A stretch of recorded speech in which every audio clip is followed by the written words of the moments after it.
ఆదిత్యాయ చ సోమాయ మంగళాయ బుధాయ చ గురు శుక్ర శనిభ్యశ్చ రాహవే కేతవే నమః. మరి క్రోధినామ సంవత్సరంలో మేషరాశి వారికి ఏ విధంగా ఉండబోతుంది, వారు ఏ విధమైనటువంటి నిర్ణయాలు తీసుకోవాలో మనం ఒకసారి గమనిద్దాం. మేషరాశిలో ముఖ్యంగా వారి యొక్క ఆదాయం 8, వ్యయం అంటే ఖర్చు 14, రాజపూజ్యం 4, అవమానం 3. వీటిని బట్టి చూస్తూ ఉంటే వీరికి కొంత ఆదాయం తక్కువగా ఉంటుంది. కానీ ఆ ఖర్చు పెట్టే పైసలు ఏవైతే ఉన్నాయో మంచి కార్యక్రమాలకు ఖర్చు పెడుతూ ఉంటారు. ఆధ్యాత్మికమైనటువంటి కార్యక్రమాలకు ఎక్కువగా ఖర్చు పెడుతూ ఉంటారు. వీరు ఇంట్లో శుభకార్యాలకు ఈ యొక్క ఆదాయాన్ని ఖర్చు పెడుతూ ఉంటారు. తర్వాత వీరికి గమనించినప్పుడు ముఖ్యంగా మా జనం ఛాయిస్ ప్రేక్షకులకు ఒక సూచన ఏమిటంటే, గురువు మే 1వ తేదీ నుండి మార్పు చెందుతూ ఉన్నాడు కాబట్టి మే 1వ తేదీ దాకా ఒక రకమైనటువంటి ఫలితాలు ఉంటాయి. మే 2వ తేదీ నుండి ఒక రకమైనటువంటి ఫలితాలు ఉంటాయి కాబట్టి బాగా గమనించండి.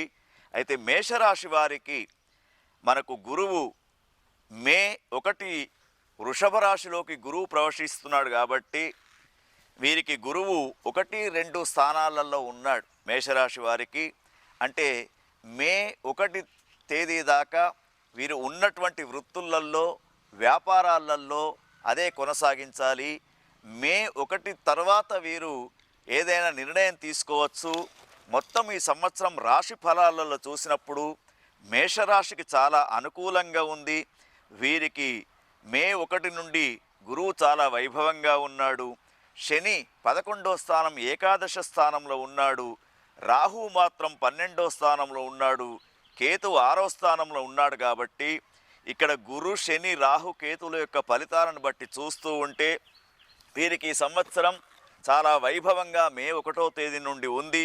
ఒక కేతువు మాత్రమే అనుకూలంగా, రాహు మాత్రమే అనుకూలంగా లేడు. కాబట్టి వీరికి వ్యాపార సంబంధమైనటువంటి, తర్వాత విద్యార్థులకు విద్యా సంబంధమైనటువంటి, విదేశాలకు వెళ్ళడానికి చక్కని మంచి అవకాశం కనబడుతుంది. వ్యాపారస్తులకు, రియల్ ఎస్టేట్ వ్యాపారస్తులకు చాలా వైభవంగా ఉంది.